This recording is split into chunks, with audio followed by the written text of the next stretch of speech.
ओम श्री परमात्मने नमः। गीता के सच्चे पात्र सैनिक। प्रवृत्ते शस्त्र संपाते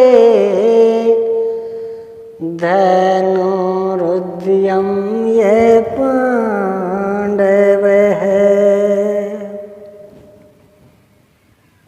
भगवान ने गीता का उपदेश उस समय दिया जब कौरव पांडव सेनाएं कुरुक्षेत्र के रणांगण में आमने सामने मरने मारने को उद्यत थी। युद्ध के उस मुहाने पर ज्ञान ध्यान की बातें करना असंगत प्रतीत होता है, किंतु अध्यात्म वेत्ताओं की दृष्टि में ऐसे उपदेश का सबसे उपयुक्त अवसर वही है, क्योंकि उस समय दृष्टि एकमात्र लक्ष्य पर केंद्रित हो जाती है। उस समय परिवार और बच्चों का ध्यान नहीं है। जैसे छोटा बच्चा स्कूल गया कि नहीं, पिताजी को दवा मिली या नहीं, इत्यादि चिंताएं नहीं रह जाती। उस समय केवल एक चिंता रहती है, अपने शरीर की। और गीता शरीर की चिंता से भी आपको भली प्रकार मुक्त करती है। अर्जुन ने कहा, मैं युद्ध क्यों करूं? भगवान श्री कृष्ण ने कहा, शरीर नाशवान है, इसलिए तू युद्ध कर। इस शरीर में आत्मा अवध्य है। आत्मा ही सत्य है, परम तत्व है, शाश्वत पुरुष है। अच्छेद्यो ये दायोयम अक्लेद्यो शोष्येव च नित्य है सर्वगत है स्थाणुर है चलो यम सनातन है।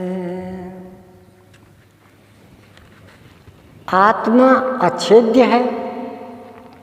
शस्त्र इसे काट नहीं सकते, अग्नि इसे जला नहीं सकती, वायु सुखा नहीं सकता, आकाश इसे अपने में समाहित नहीं कर सकता, न इसमें किंचिन मात्र परिवर्तन होने वाला है।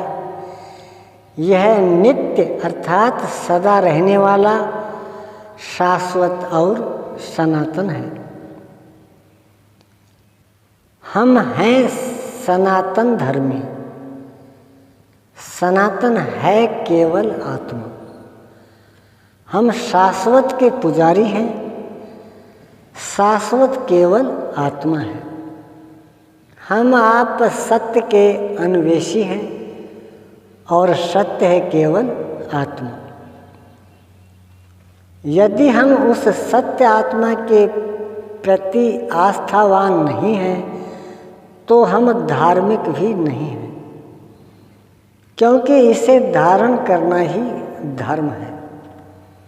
आत्मा ही सत्य है और भूतादिकों के संपूर्ण शरीर नाशवान है। इसलिए तू युद्ध कर। यह आत्मा जन्म के पहले बिना शरीर वाला, मृत्यु के पश्चात भी बिना शरीर वाला है। केवल जन्म मृत्यु के मध्य ही शरीर वाला है। वासांसे जीर्णानि यथा विहाय नवानि गृह्णाति नरोपराणि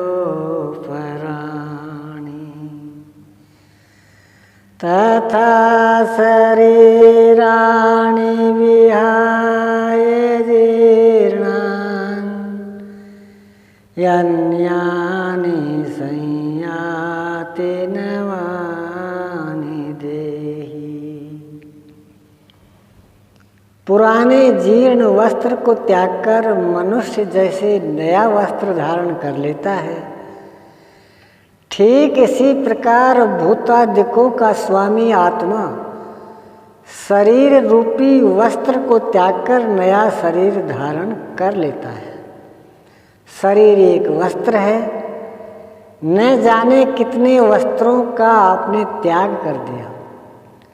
शैशव के लघु वस्त्रों को भी आपने कब का त्याग दिया है। शरीर परिवर्तन भी वस्त्र परिवर्तन जैसा ही है, इसलिए तू युद्ध कर। एक योद्धा के लिए सबसे बड़ा मोह शरीर का होता है। गीता कहती है कि केवल वस्त्र बदलेगा, तुम यथावत हो। इस प्रकार अंतिम मोह से भी गीता मुक्ति दिलाती है। इतना ही नहीं, युद्ध में हताहत वीरों को गीता स्वर्ग प्रदान करती है तो वा प्राप्स्यसि स्वर्गम जित्वा वा मोक्ष्यसे महीम। महाभारत में यत्र तत्र सर्वत्र इसका समर्थन है। स्त्री पर्व का आख्यान है। धृतराष्ट्र ने पूछा, युधिष्ठिर तुम धर्मात्मा हो, सत्यवादी हो, यह बताओ कितने लोग युद्ध में काम आए। युधिष्ठिर ने बताया कि इतने अरब, इतने करोड़, इतने लाख, 24,000 योद्धा लापता हैं। धृतराष्ट्र ने पुनः पूछा, युद्ध में हताहत वीर किस गति को प्राप्त हुए। युधिष्ठिर ने बताया कि जिसे बहुत से वीरों ने घेर लिया, शस्त्र विहीन कर दिया, फिर भी अंतिम श्वास तक लड़ता रहा, वह सूरमा तो स्वर्ग से भी ऊपर सनातन लोक को चला गया। जिन्होंने उत्साह नहीं खोया, अंतिम क्षणों तक लड़ते रहे, वे स्वर्ग चले गए। जिन्होंने सोचा कि रण क्षेत्र में आए हैं तो लड़ना पड़ेगा ही, पीठ दिखाने में लज्जा भी है, इस प्रकार जो बेमन से लड़े वे गुयक लोकों को चले गए। अर्थात जंगल में कीट पतंग असंख्य जीवाणु अर्थात लोक, गुयक लोक है, जिनका लोग नाम तक नहीं जानते। ऐसे गुयक योनियों में चले गए जो युद्ध से किन्हीं कारणों से विरत होकर बैठ गए और गला कट गया। वे उत्तरी कुरु पर जन्म लेंगे, जैसे आचार्य द्रोण, भूरिश्रवा इत्यादि। धृतराष्ट्र ने पूछा, दुर्योधन का उत्साह भंग तो नहीं हुआ था। अर्थात पुत्र की मृत्यु के उपरांत भी चिंता है कि वह स्वर्ग पहुंचा या नहीं। पुत्र मोह इतना सूक्ष्म होता है, उत्साह भंग तो नहीं हुआ। इस पर भगवान श्री कृष्ण ने उत्तर दिया, राजन, संपूर्ण सेना में युवराज दुर्योधन ही ऐसे थे जिनका उत्साह अंतिम क्षणों तक भंग नहीं हुआ। उत्तरोत्तर उछाले मार रहा था, उनका उत्साह कभी भंग नहीं हुआ। राजन, धृतराष्ट्र प्रसन्न हो गए कि उनका बेटा स्वर्ग गया। युधिष्ठिर जब स्वर्ग पहुँचे तो